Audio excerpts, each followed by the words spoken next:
নমস্কার, কেমন আছেন সবাই? প্রিয় কথার প্রথম ব্লগে আপনাদের সকলকে স্বাগতম জানাই। এটি আমার পেজের প্রথম ভিডিও। কাজে কোনো ভুল ত্রুটি করে থাকলে ক্ষমা সুন্দর দৃষ্টিতে দেখবেন।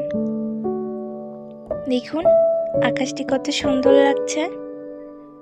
এটি আমার বড় পিসি আর এটি আমার দাদু।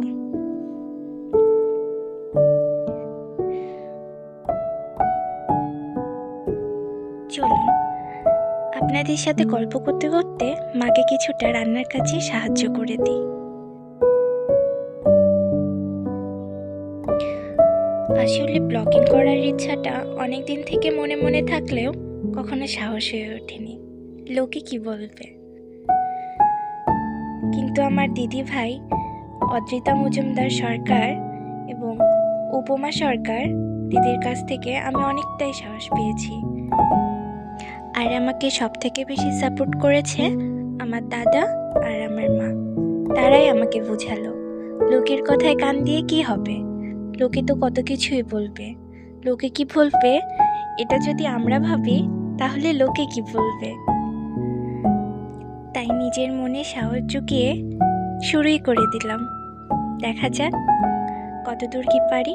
আপনারা সকলে আমার পাশে থাকবেন। তো এদিকে চলছে মায়ের রান্না বান্না, আমি একটু একটু সাহায্য করছি। এই তো আজকে আমাদের দুপুরের মেনুতে ছিল আলু করলা ভাজা ছোট মাছ দিয়ে, আর মাছের ঝোল নতুন আলু ধনিয়া পাতা দিয়ে, আর ছিল চিকেন রোস্ট একটু ঝাল ঝাল টক মিষ্টি। এই রোস্টটা আমি করেছিলাম। আসলে আমার হাতের রোস্ট খেতে আমার বাবা দাদা আমার বাড়ির সকলেই ভালোবাসে। তারা সকলেই বলে ভালো হয়। আপনাদের সবার আমন্ত্রণ রইল। এই তো রান্নাবান্না প্রায় শেষের পথে। তাহলে ভিডিওটি আজ এখানেই শেষ করছি। ব্লগটি ভালো লাগলে অবশ্যই লাইক কমেন্ট শেয়ার করে দেবেন। আর দেখা হবে খুব শীঘ্রই। সে পর্যন্ত সবাই ভালো থাকবেন, সুস্থ থাকবেন, সাবধানে থাকবেন।